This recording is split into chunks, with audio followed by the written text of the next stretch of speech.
Magandang araw mga tol. So magbabahagi lang ako ng kunting kaalaman. Ito ay nakabatay lang po sa aking teorya. So ako lamang po ang nagbibigay ng kahulugan nito.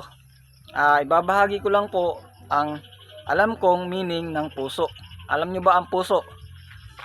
Ang puso ay nasa atay. Ang puso po ay narito. So kung may puso po tayo, shout out po sa may mga puso. Ito po ang meaning ng pusong daladala nyo. So ito ay batay lang sa aking kaalaman ha. Ang meaning po ng puso ay peace, unity, sincerity, at officers. So lahat po ng may mga puso ay official po na nagpapatupad ng pagkakaisa tungo sa kapayapaan. So opisyal na nagpapatupad or opisyal na sinserong nagpapatupad ng pagkakaisa at kapayapaan. At ito po ay makakamit natin kapag nagagamit natin ang unity. So may papatupad po natin ng maayos ito kung ang puso mo ay buo.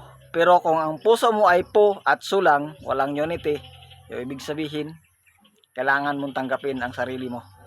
So yun lamang mga tol, maraming salamat at thanks for watching. At paki-like, share ang videos na to at subscribe na rin ng aking YouTube channel. Salamat!